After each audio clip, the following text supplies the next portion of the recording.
तस्मै श्री गुरुवे नमः।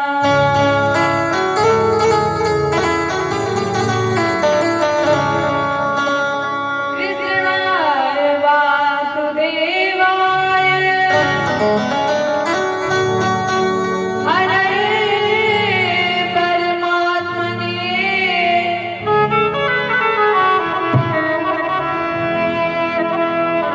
प्रणतक्लेशनाशाय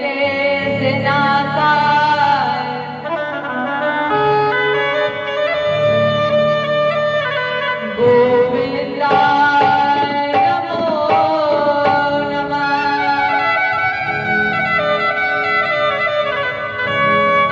व्रजे वसन्तं नवनीतजौरम्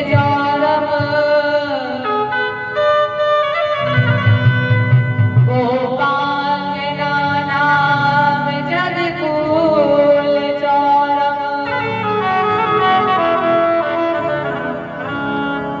अनेकजन्मार्जित पापचौरम् चौराग्यवर्णं पुरुषं नमामि।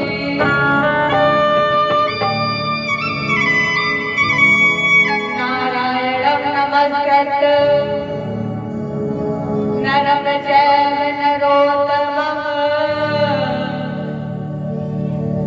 देवीं सरस्वतीं व्यासं ततो जयमुदीरये।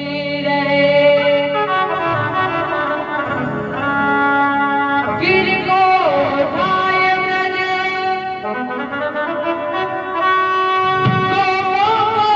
गोपचारिणो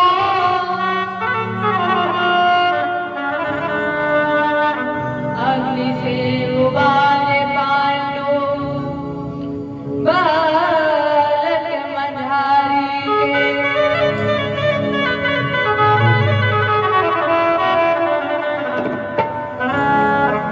राखो गज घंटा तले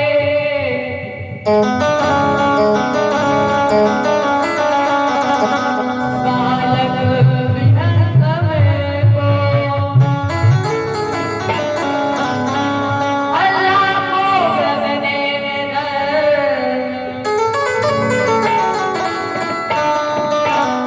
आटो किनारी को।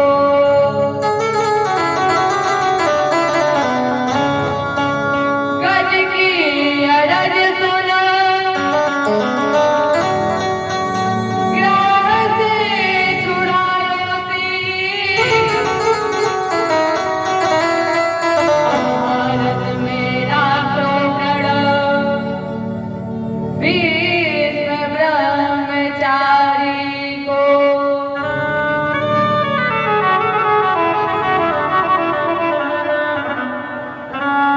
तीन विघ्ता बिहारी संत सुखकारी है जो। मोहे तो भरोसो वाही श्यामले बिहारी को।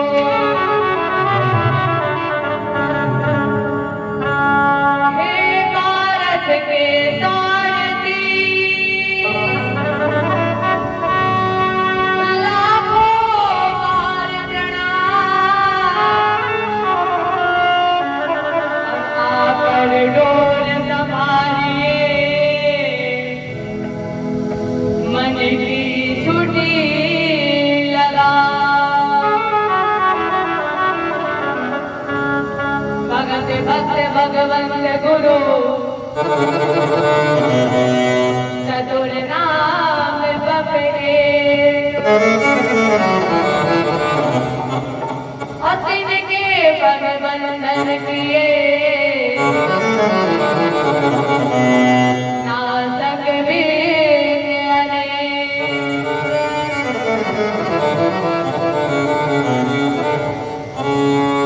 करहु प्रणाम। करम मन बमनी करहु कृपा सेवक सुत जानी। अतुलित बल धाम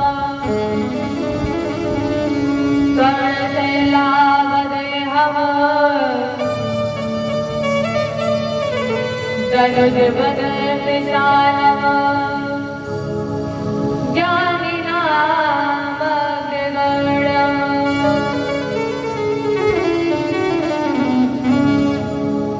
सकल गुण निधानम वाणी नाम दीसम, रघुपत प्रिय भक्तम वादिजातम नमामि। वादिजातम नमामि।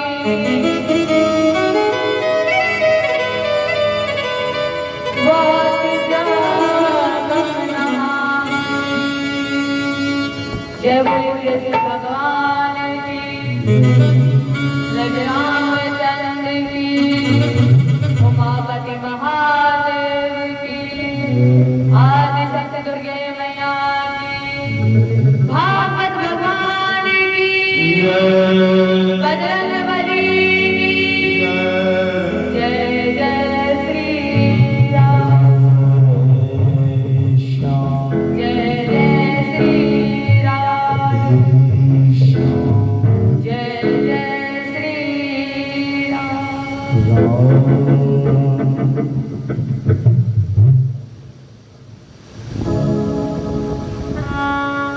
आज हम सभी श्रीमद् भागवत के सप्तम दिवस पर प्रवेश करने जा रहे हैं।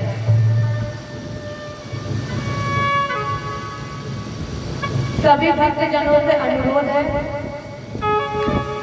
कि अपना कार्य शीघ्र समाप्त करके इस पंडाल में आए।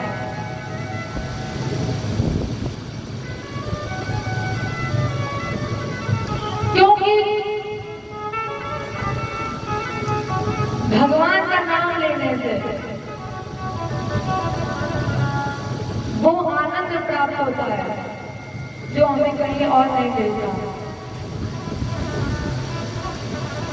इसलिए शीघ्र से शीघ्र इस पंडाल में आए और अपने अपने गुरुजन से प्रार्थना करें। और जब राधे का नाम लेंगे तो हमारे बिहारी जी को आना ही पड़ता है। तो राधे का नाम लेकर के हम अपने बिहारी जी को बुलाएं और उनसे कहें, निकलेगा मेरी भक्ति का परिणाम।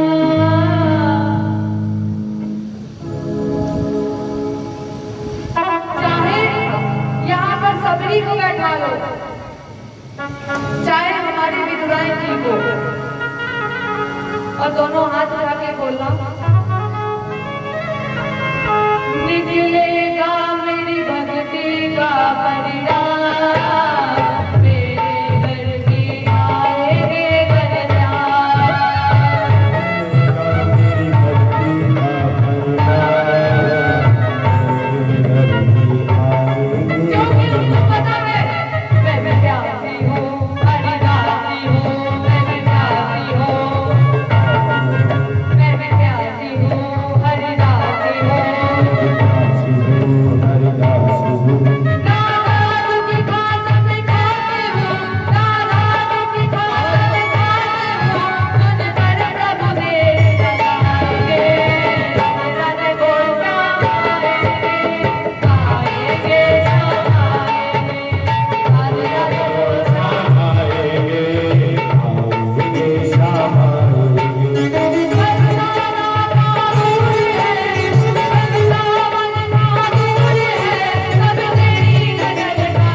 ले, पहचान ले, सब जान ले, पहचान ले।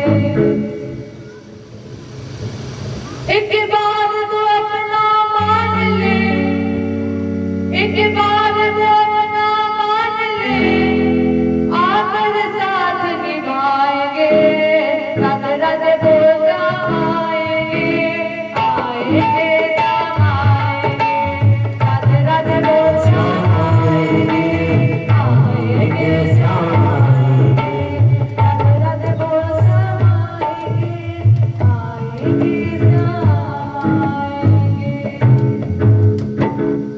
बोलो वृंदावन में आए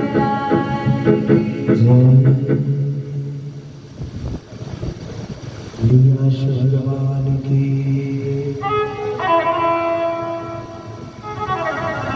अगर हम आज की कथा को कल के दिवस में थोड़ा जोड़े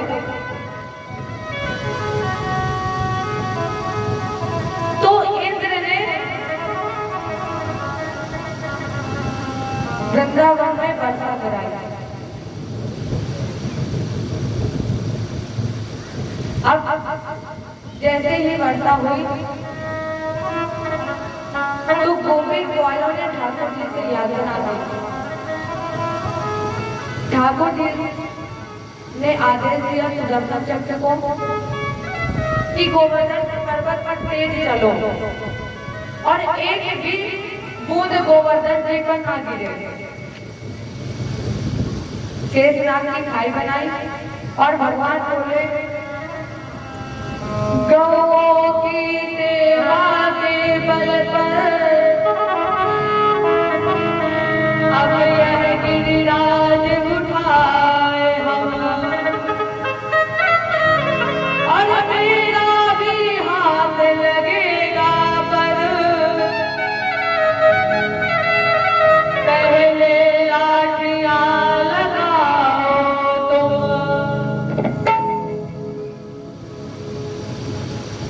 जरा जरा सी लाठी लगी, जगह बनी और हमारे कन्हैया ने जैसे एक बच्चा लकड़ी के फूल को बगैर परिश्रम से तोड़कर अपने सर पर उठा लेता है, उसी तरह भगवान कृष्ण ने अपने बाएं हाथ की सबसे छोटी उंगली कनिष्ठा पर गोवर्धन धारण कर लिया। यहीं से भगवान कृष्ण का एक नाम गिरिराज धरण पड़ गया। जय बोलो गिरिराज धरण भगवान की। भगवान गोवर्धन उठाए हुए हैं, एक दो दिन नहीं, पूरे 7 दिन तक गोवर्धन पर्वत उठाए रखा है। भगवान ने जब इस गोवर्धन पर्वत को धारण किया तो ना एक कदम आगे, ना एक कदम पीछे, ना एक कदम दाएं, ना एक कदम बाएं। जहां खड़े थे वहीं खड़े रहे 7 दिन तक। जैसे ही 8वां दिन आया, भगवान ने सारे ग्वालों बछड़ों को बाहर निकाला।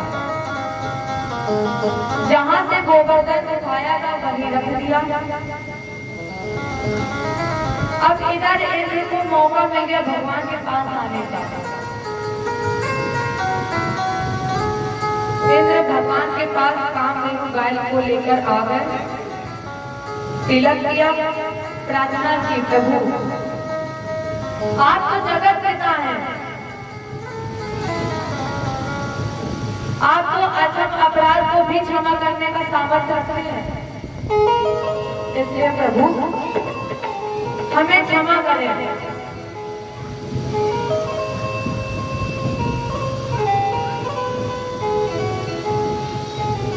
अब कल चर्चा चल रही थी कि ब्रह्मा जी ने 1 साल तक भगवान को गौए, बछड़े और ग्वालों से दूर रखा। ब्रह्मा जी ने क्षमा मांगी तो उनको क्षमा नहीं मिली। इंद्र ने क्षमा मांगी, इंद्र को क्षमा दे दी। क्यों? भगवान ने कहा कि ब्रह्मा जी ने मुझे 1 साल तक ग्वालों, बछड़ों और गौए से दूर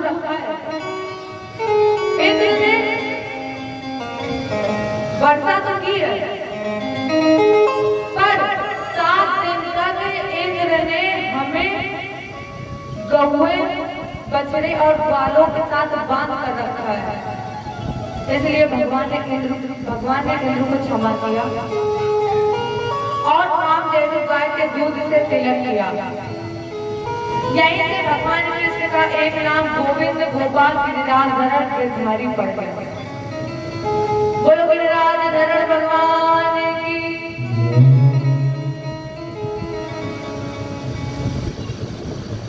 देवराज इंद्र ने भगवान श्री कृष्ण के चरणों में क्षमा मांगी और गाय के दूध से तिलक दिया।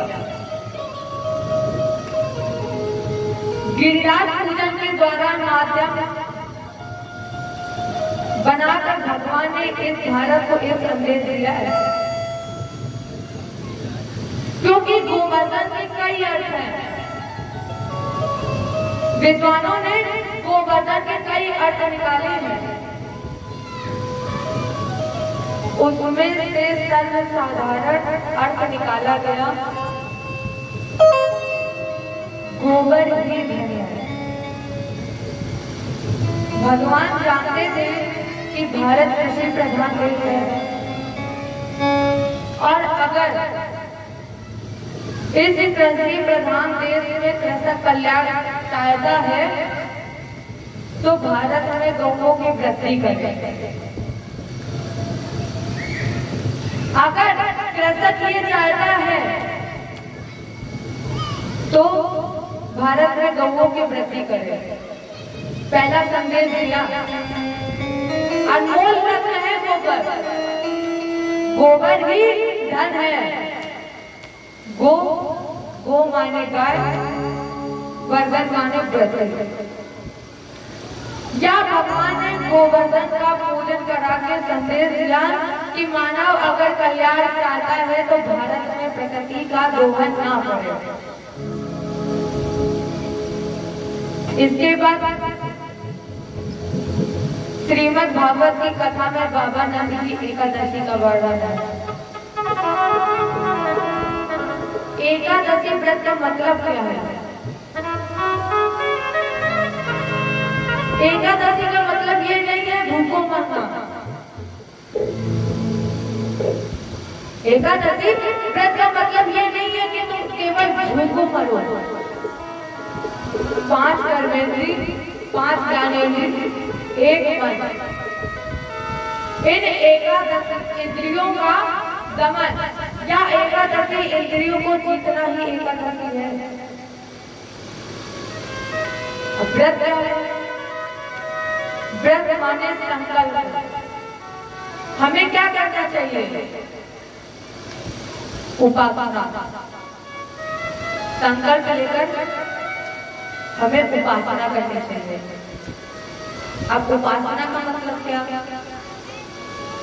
उप माने समीप, आसन माने बैठना।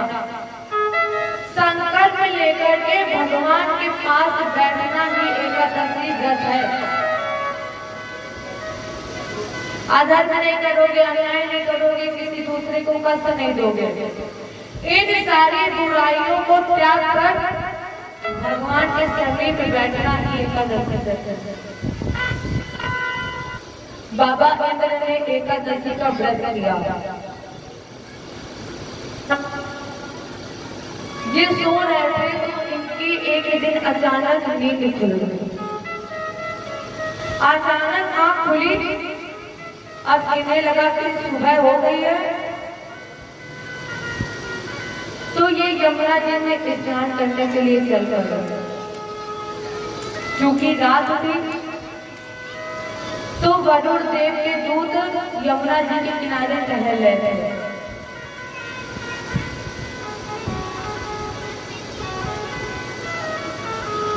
बाबा नंद वहां पहुंचे तो वरुण देव के दूत ने बाबा नंद को उठाया और वरुण लोक ले गए।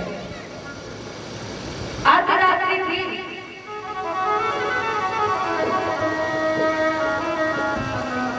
सुबह उठे सब लोग। कन्हैया ने देखा कि सारे व्रतवासी हैं, सब लोग हैं पर बाबा नंद नहीं है। तो कन्हैया मैया यशोदा के पास गए, पूछा मैया सभी लोग यहाँ पर हैं, सारे ब्रजवासी हैं, लेकिन बाबा नंद नहीं है, कहाँ गए मैया? तो मैया यशोदा ने कहा लाला वो तो रात में ही निकल गए थे। कहाँ पर? यमुना जी में स्नान करने, पर अभी तक लौटे नहीं है। भगवान कृष्ण ढूंढ रहे थे, ढूंढते ढूंढते वो वरुण के यहाँ पहुंचे। वरुण ने भगवान का पूजन किया और बाबा नंद को लेकर वृंदावन धाम में आए। जब वृंदावन धाम में लेकर के आए, इसके बाद सारे ब्रजवासियों को गोलोक धाम का दर्शन कराया। और जब भगवान गोलोक धाम में पहुंचे हैं, तो कैसे पहुंचे हैं भगवान? चतुर्भुजी में, शंख चक्र गदा पद्म, चतुर्भुजी के रूप में पहुंचे हैं भगवान। तो ग्वालों ने कहा कन्हैया मुझे आपका ये वाला रूप नहीं चाहिए।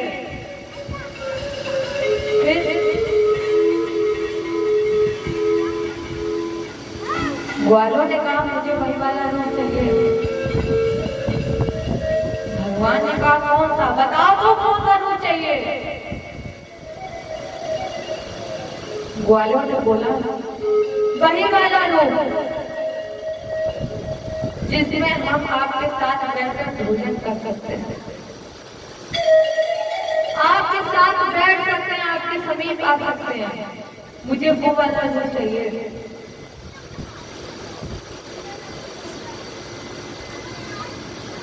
तो भगवान गोलोक धाम का दर्शन कराया और उसी ग्वाले के रूप में आ गए।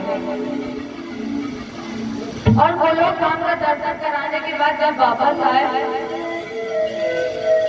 उस वृंदावन में निवास करते हुए भगवान को एक वर्ष पूर्व की घटना का स्मरण हो गया। एक वर्ष पूर्व की घटना याद आ गई। कौन सी?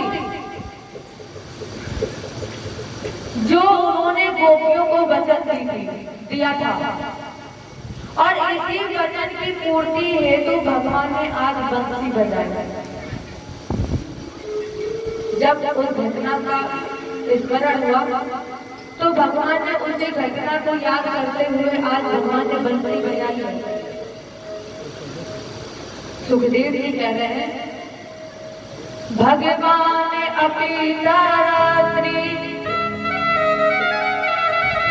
भगवान ने बंसी बजाई। कहाँ पर?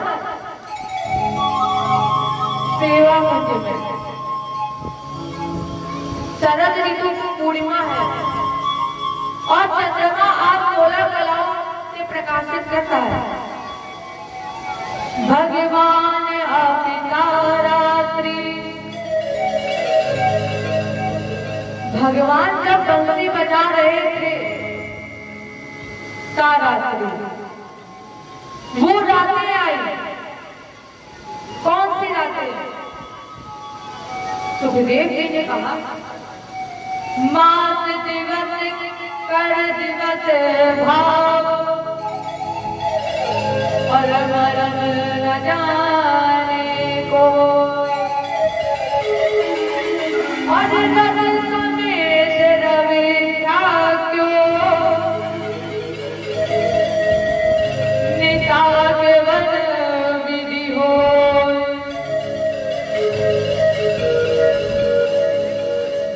भगवान राम का जब प्राकट हुआ मध्य दिवस में,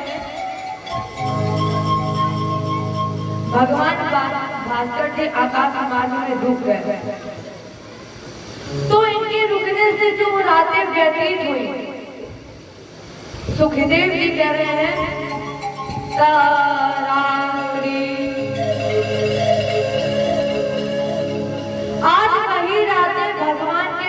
बजाते आ गई है। या दूसरा भाव कहा, भगवान पिता।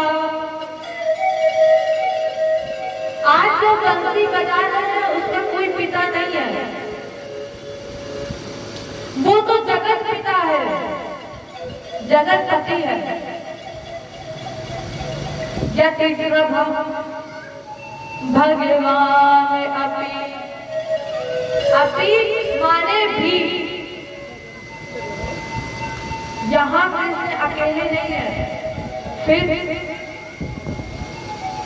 भगवान अपि। अपि माने भी, मतलब यहाँ कृष्ण के अलावा कोई और भी है। यहाँ बंसी जब भगवान बजा रहे हैं, इसका मतलब यहाँ पहले से कोई है। अब पहले से कौन है? शक्ति प्रेरणादायक श्री रास राजेश्वरी राधा जी है। सुखदेव जी बोले, भगवान अवतारत्री।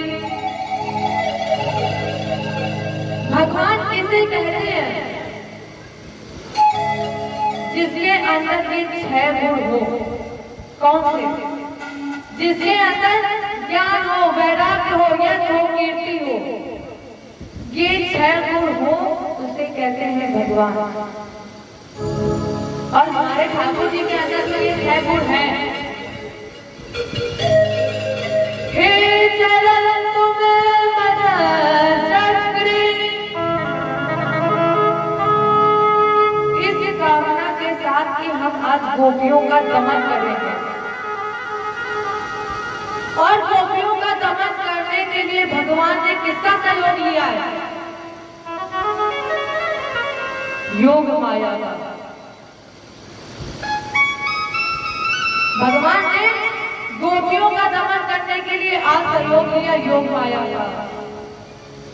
और जैसे ही ठाकुर जी ने सम्मोहिनी बंसी होठों पर रखी और स्वर फूंका, तो उस मुरली ने एक गीत गाया, करिष्ये सम्मोहन सुधीरा में सुक्ति विभूषा।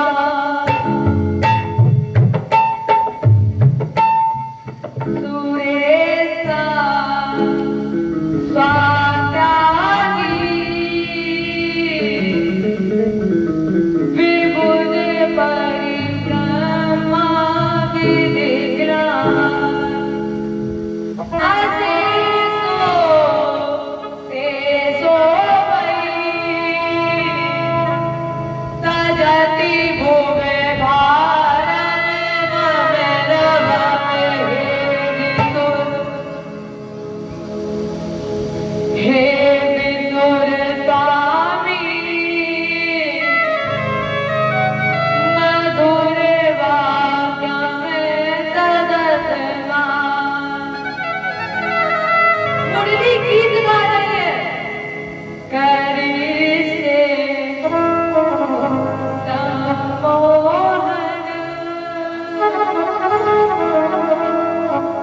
मोहित कर रही है। इसे कामदेव को भस्म करने वाले श्री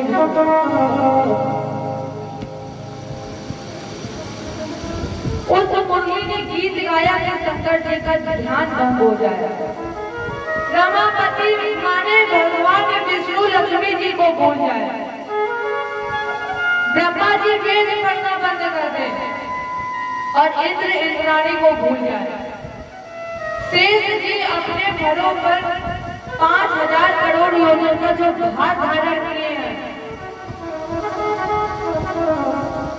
ये भार धारण करना भूल जाए। अब जरा राजा कितनी कल्पना कर दो कि जब कामदेव को भस्म करने वाले शिव की समाधि टूट गई, तो उन गोपियों की स्थिति क्या हुई होगी?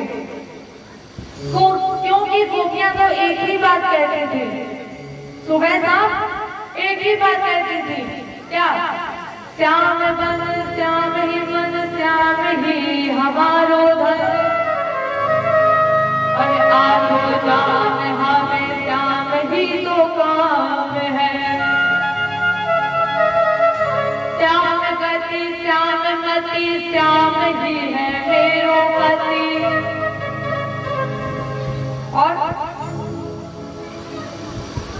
जिसका सर्वस्व श्याम ही है, जैसे ही उन गोपियों के कान में जब बंसी की आवाज पड़ी तो गोपियां जिस भी स्थिति में थी भाग खड़ी हुई।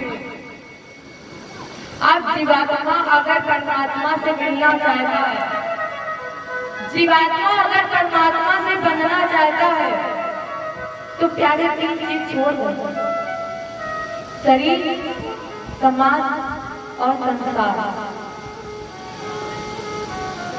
नहीं सुनते हुए गीत था, आया था, दुनिया में हम आए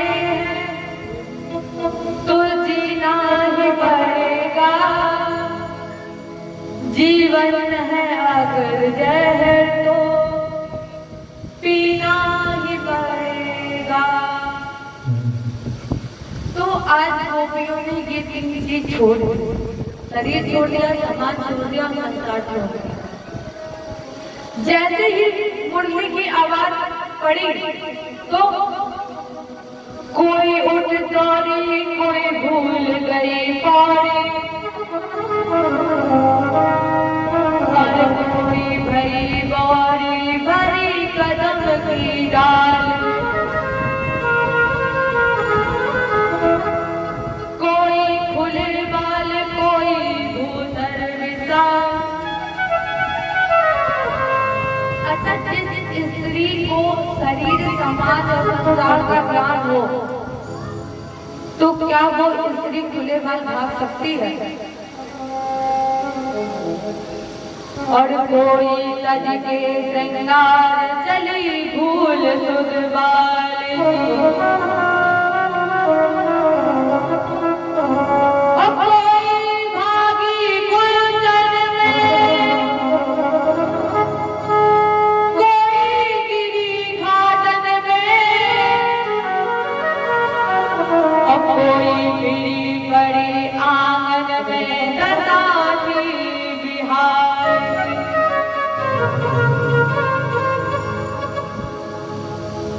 सारी ब्रजबाल कठपुतरी सी नाच रही, ऐसी आज बांसुरी बजी है नंदलाल। और जब मुरली बजी तो गोपियां किस स्थिति में भागी? बाजी उम्र गाए बाजी, मानो गोपियों के पीछे बाजी से लग गई हो। जब मुरली बजी तो जैसे गोपियों के पीछे बाजी से लगी है, बाजी उम्र गाए बाजी, द्वार खोले गाए बाजी, बाजी उम्र गाए बाजी, द्वार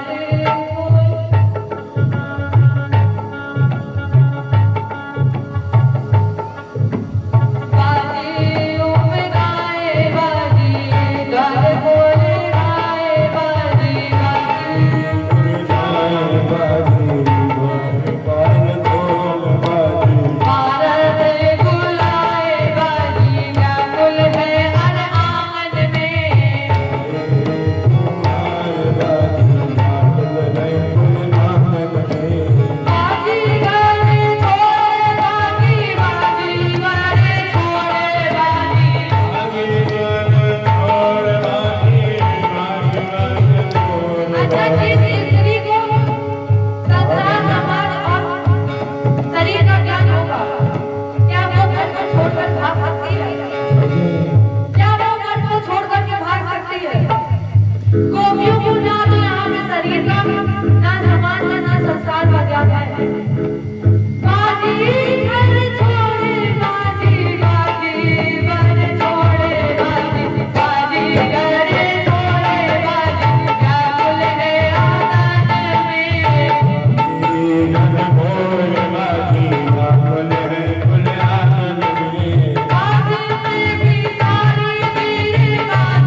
स्त्री का ज्ञान होगा क्या वो स्त्री सही कपड़े बस फाड़ सकती है अपने?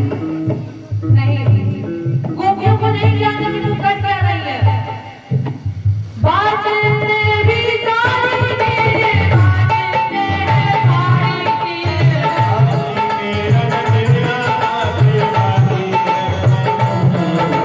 बात तेरी है पीर कहने है रात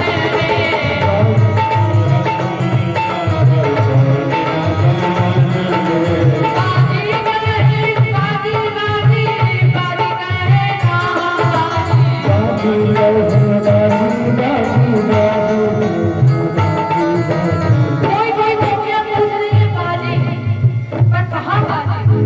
किसी को नहीं पता कहाँ बाजी। बाजी कहे बाजी बाजी बाजी कहे कहाँ बाजी, बाजी कहे बांसुरी बाजी कहे सावन में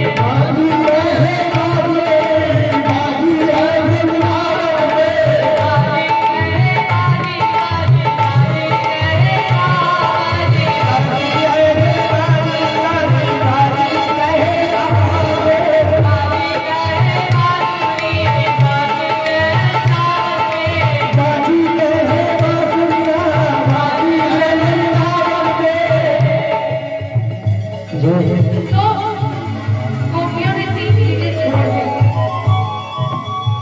अब राजा कहाँ तक चर्चा की जाए। गोपियां इतनी अधीर हो गई, बस एक दूसरे से पूछ रही है, मेरे श्याम ये बता दे कन्हैया,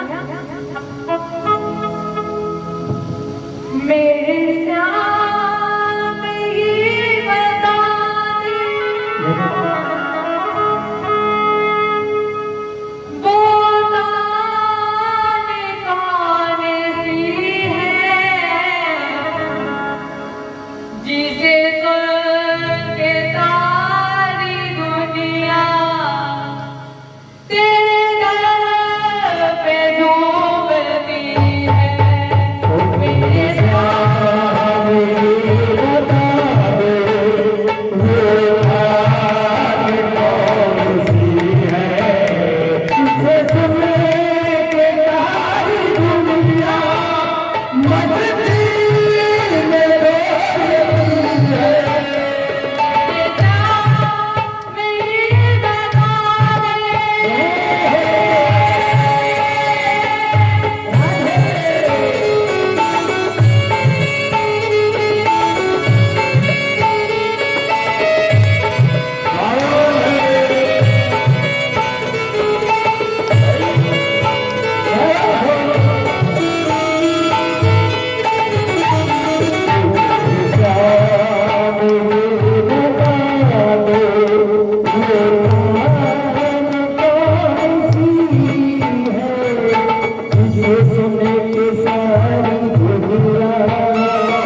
वहां गोपियां पहुंची और भगवान ने हाथ जोड़ करके कहा, स्वागत में वो महाभागा प्रियम किम करिवारिणा। आप प्रार्थनीय गोपियों, लेकिन इस तरह देखो आज यहाँ भगवान काम को मारने जा रहे हैं। सबसे पहले काम को मारा है क्षीर हरण और क्षीर हरण में काम को मारने के बाद भगवान ने गोवर्धन का पूजन करा के इंद्रियों को फिर नहीं दिया। भगवान ने इंद्रियों को ईवा किया और गोवर्धन के द्वारा इतनी इंद्रियां प्रबल हो गई कि भगवान के बंसी बजाते हुए गोपियों के हृदय में काम जाग गया, काम की वृद्धि हो गई और परमात्मा से मिलने के लिए पहुंचे। लेकिन ठाकुर जी ने एक वाक्य से ही कामदेव को मार दिया, गोपियां स्वागतम। लेकिन इस तरह ऐसे तो कोई कब आता है, तब भागता है जब अचानक कोई संकट आ जाए, आपत्ति आ जाए। गोपियों कोई आपत्ति आ गई है तो बताओ तुम्हारी तुरंत मदद करेंगे, और अगर कोई आपत्ति नहीं है तो गोपियों लौट जाओ, अभी कुछ बिगड़ा नहीं है, वापस लौट जाओ। बस यहीं पर काम कर गया। गोपियों को ये उम्मीद नहीं थी कि नंदलाल ये कह देंगे कि लौट जाओ, और भगवान ने कोई विचार नहीं किया, बोले अगर तुम्हें आपत्ति नहीं है तो फिर लौट जाओ, अपने अपने घर चली जाओ। गोपियां वही खड़ी की खड़ी रह गई, एक शब्द ही नहीं बोल पाई। भगवान ने कहा, जा क्यों नहीं रही है? ऐसा तो नहीं है कि तुम सेवा कुंज का दर्शन करने आई हो, तो अगर गोपी सेवा कुंज का दर्शन कर लिया है ना तो गोपी लौट जाओ। गोपियां फिर भी अपनी जगह से नहीं रही। भगवान ने कहा, घर में झगड़ा हुआ है,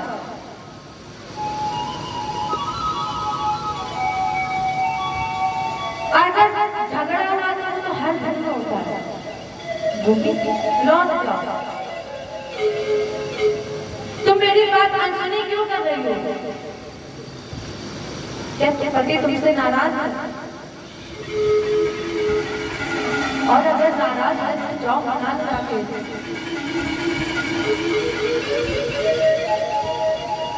और गोपियों पति जैसा भी मिल जाए उसकी पूजा भगवान मान करके करो। भगवान ने कहा, गोपी लौट जाओ। गोपियों ने कहा, आपने लौटने के सारे दरवाजे बंद कर दिए। अभी तक हम जिसकी पूजा कर रहे थे, ये सब मिट्टी के पति हैं, असली पति तो आप हैं। और जब असली पति मुझे मिल गया है तो फिर मिट्टी के पति की पूजा क्यों करते? श्याम सुंदर सर्वव्यापक के नाते से हमने तुमको अपनाया है, और पतियों में तुमको पाला है, तुमने पतियों को पाला है। श्याम सुंदर, अगर हम पति की पूजा करें तो तुम्हारी पूजा है, तुम्हारी पूजा करें वो भी तुम्हारी पूजा है, तो फिर हम तुम्हारी पूजा ही क्यों ना करें? क्योंकि संपूर्ण ब्रह्मांड तो आपके अंदर ही समाहित है। गोपियों ने समर्पण कर दिया। परिणाम स्वरूप कन्हैया ने दो गोपियों के बीच में एक दे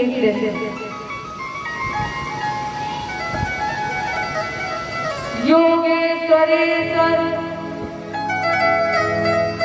कृष्ण दो गोपियों के बीच में एक और गोला बनाया, घेरा बनाया, उसके मध्य में भी राधिका कृष्ण और नृत्य प्रारंभ हुआ।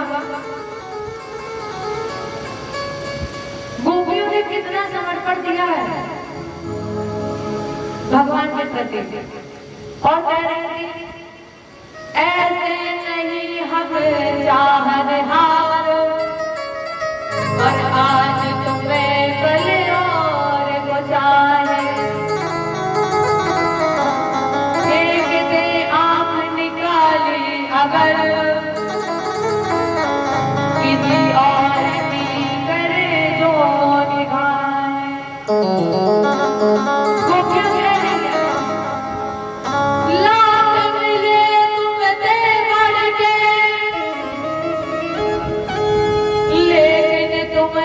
चाहे तुम्हीं को सराय,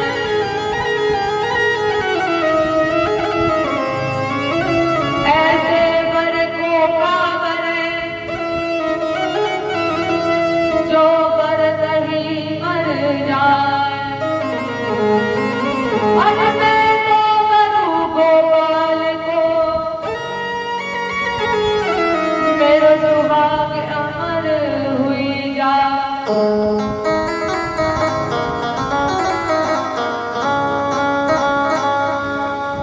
अगर जीवात्मा को परमात्मा के प्रति ऐसे प्रेम का अभिमान है तो भी कल्याण है। रात का प्रारंभ हुआ, गोपियों को थोड़ी देर में अभिमान आ गया। उस अभिमान में और इस अभिमान में अंतर है। वहां समर्पण का अभिमान था और यहाँ अभिमान है भगवान को अपने बंधन में कर लेने का।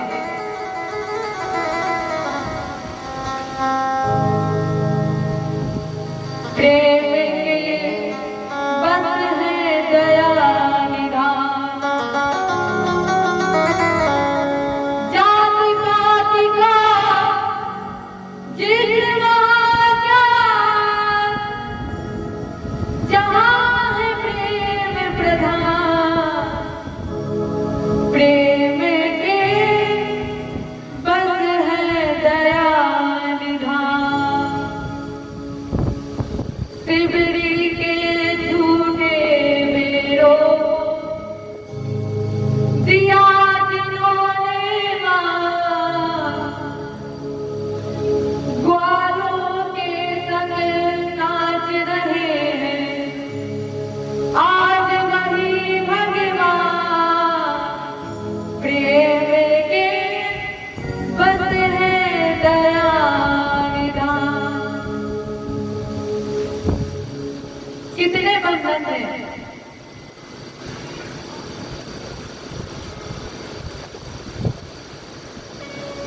एक जामाबाई नाम की भक्त थी, वो पूजा नहीं करना चाहती थी, केवल ठाकुर जी से प्रेम करती थी। एक दिन महात्मा जी के पास पहुंचे, महात्मा जी का काम था कि ठाकुर जी की पूजा करे, नियम था उनका। जामाबाई सोचा करती थी क्या कभी ठाकुर जी मेरे यहाँ भी आएंगे, क्या कभी मुझे भी दर्शन देंगे, क्या कभी मुझे गौरव मिलेगा। फिर सोचती थी मेरे यहाँ नहीं आएंगे। भगवान ने सोचा देखते हैं कि मेरी कितनी सेवा करती है। माधवा जी को प्रेरित कर दिया, बोले तुम तीर्थ जाओ। और माधवा जी ने सोचा कि अब इनकी सेवा कैसे होगी, क्योंकि हमारे ठाकुर जी को 8 बार भोजन दिया जाता है। यही अभिमान व्यक्ति के पतन का कारण है, और वही हुआ भी।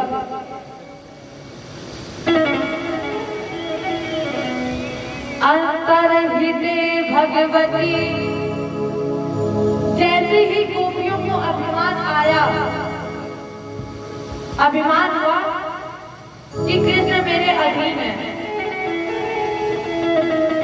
तो भगवान कृष्ण राधा जी को लेकर के थोड़ी दूर आ गए। एक पत्थर की शिला पर बैठाला और पुष्पों को सजाया और सजाया। अब राधा जी को अभिमान आ गया। राधा जी ने कहा, कन्हैया ने सबको छोड़ दिया, मुझे नहीं छोड़ा, कन्हैया मेरे अधीन है। अब कन्हैया ने राधा जी का भी अभिमान किया। राधा जी से कहा, राधे जल्दी जल्दी चलो यहाँ से, मुझे डर है कि कहीं गोपियां ना आ जाए। राधा जी ने कहा, कहाँ तक दौड़ाओगे, चलते चलते थक गई हूँ, चला नहीं जाता। भगवान ने कहा, आओ राधा, मेरे कंधे पर बैठ जाओ। उसी समय अद्वितीय सुंदर पुरुष वहां प्रकट हो गया। भगवान ने पूछा, तुम कौन हो? कहा, कामदेव। तो भगवान ने कहा, मैंने तो तुम्हें बुलाया नहीं, तुम लेने क्या आए हो? कामदेव ने कहा, रात्रि के समय जब स्त्री पुरुष का मिलन होता है तो मुझे बुलाने की आवश्यकता नहीं पड़ती है, इसलिए अब तो हमारा युद्ध होगा। परिणाम स्वरूप कामदेव राधा जी के मन मंदिर में प्रविष्ट हो गया। इतना अभिमान बढ़ गया कि राधा जी कृष्ण के कंधे पर पैर रखने के लिए तैयार हो गए। और राधा जी ने जैसे ही पैर उठाया, रखना चाहा, भगवान अंतर्हित, भगवान यहाँ भी अंतर्हित हो गए। अब ऐसा ये बताओ, जो ऊंचाई से नीचे की ओर पैर रखेगा और वहां कुछ होना तो वो मुंह के बल गिरेगा ही। तो जैसे ही राधा जी भगवान के कंधे पर पैर रखने जा रही थी, भगवान अंतर्हित हो गए और राधा जी मुंह के बल गिर गए। वो स्वामी जी क्या कह रहे हैं? हरि व्यापक सर्वत्र समाना, हरि व्यापक सर्वत्र, हरि तो हर जगह है, रोगों में है, कड़ में है। अब यहाँ अंतर्हित का पहला भाव क्या है? जो अपने साधक का अंदर से हित चाहता है। भगवान कहीं बाहर नहीं है, अंदर ही समाहित हो गए भगवान। क्योंकि ये गोपियों का अंदर से हित चाहते थे, इसलिए माने जो व्यक्ति अभिमान करता है तो वो ठोकर खा करके गिरता ही है।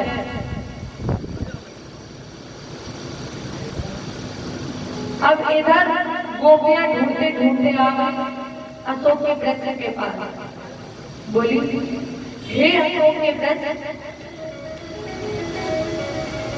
अशोक का मतलब क्या?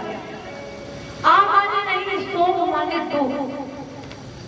जिसकी शीतल छाया में जाने से दुख का हरण हो जाता है। और आज मैं कृष्ण के वियोग में बैठे थे,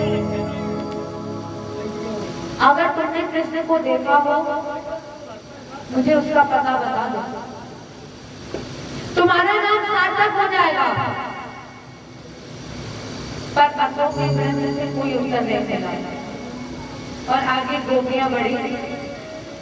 हे चंदन जग के वंदन और जग के चरण बजाओ, देख कहूँ श्याम तो हमें आज बतलाओ। आगे चलते चलते पहुंची चंदन के वृक्ष के पास। हे चंदन के वृक्ष, मैंने तो सुना है कि लोग तुम्हें जब मस्तक पर धारण करते हैं तो तुम शीलता प्रणाम करते हो, और आज मैं कृष्ण की विनय में आई हूँ, व्यथित चल रही हूँ, और मेरे लिए चंदन कृष्ण ही है। अगर तुमने उस कृष्ण को देखा हो तो मुझे बता दो, जिससे मेरी विरह अग्नि में मुझे शीतलता प्रदान हो। लेकिन चंदन ने कुछ नहीं बोले। राधा जी गोपियां ढूंढते ढूंढते यमुना जी के पास पहुंचे और यहाँ गोपियों ने भगवान को ढूंढने के लिए 16 श्लोक गाए, जिसे हम लोग गोपी गीत के नाम से जानते हैं। सुखदेव जी कहते हैं कि गोपियां इस तरह से रोई हैं, ढूंढते ढूंढते, और कह रही हैं, ना जी भर के देखा ना कुछ बात की। गोपियां रोने लगी, प्रभु कहाँ हो? ना जी भर के देखा ना कुछ बात की, बड़ी आरज़ू थी मुलाकात की। ना जी भर के देखा ना कुछ बात की, बड़ी आरज़ू थी मुलाकात की।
अपने आप गोपियों के अहंकार के बादल धुल गए, सारी घटाएं नष्ट हो गए और भगवान प्रकट हो गए। जय बोलो कृष्ण भगवान की। और जैसे प्रकट हुए तो फिर वही घेरा बना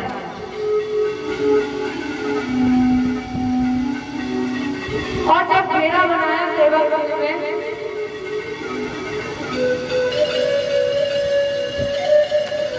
फिर से दोनों के मध्य में राजा का खेल। अभी तक राजा हुई रात और अब प्रारंभ होने जा रही है महाराजा। रसो वही रास, जिसमें रस है वही तो रास है, और जिसमें रहस्य है वही तो रास है। क्योंकि आज तक कोई विद्वान ये प्रमाणित नहीं कर पाया कि ये रात हुई कहाँ, ये भी रहस्य है।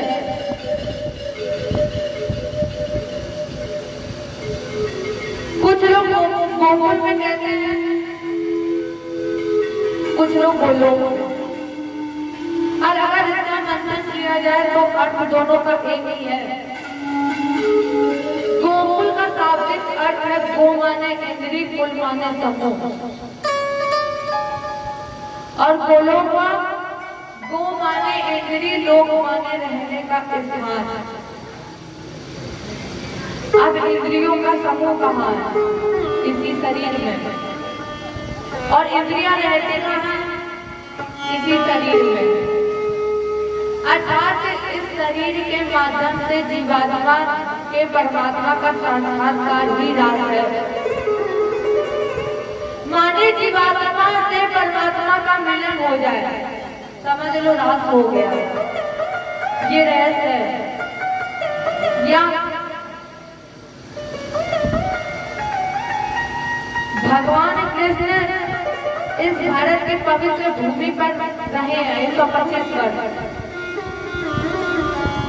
और जो 125 वर्ष रहा हो, क्या वो इस हिंदू लोक में ब्रह्मा जी की 1 रात के बराबर रास कर सकता है? क्योंकि हमने आपको बताया था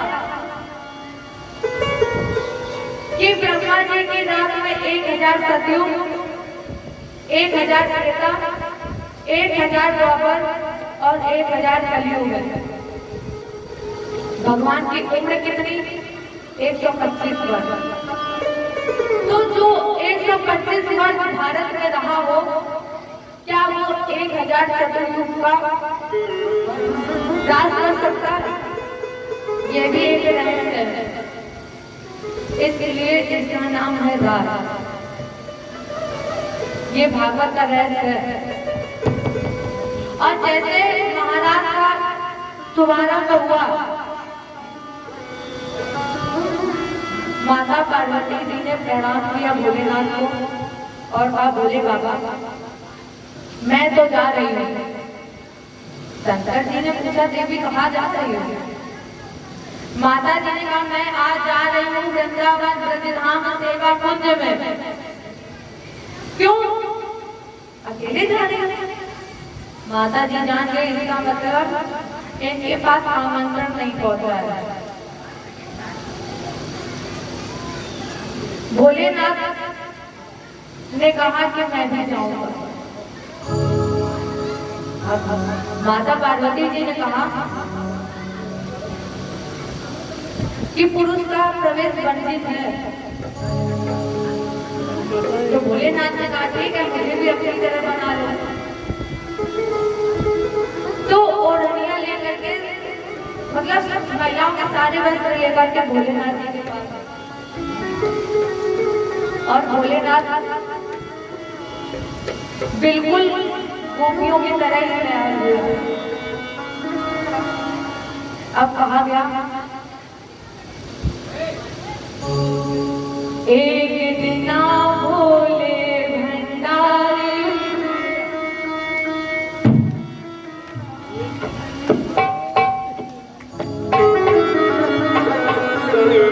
इसी भजन के साथ मैं अपनी वाणी को विश्राम देती हूँ और आगे चर्चा सुनेंगे व्यास जी द्वारा।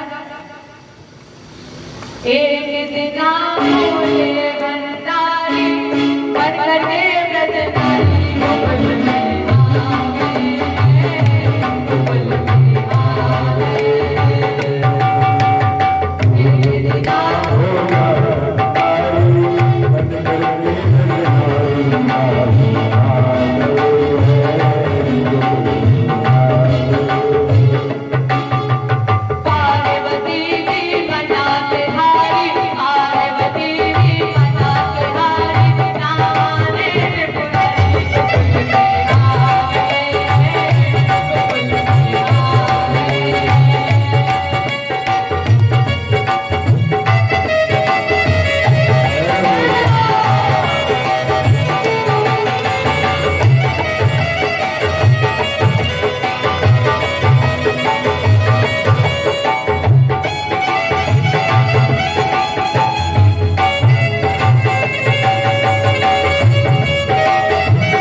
ओ मेरे भोले स्वामी कैसे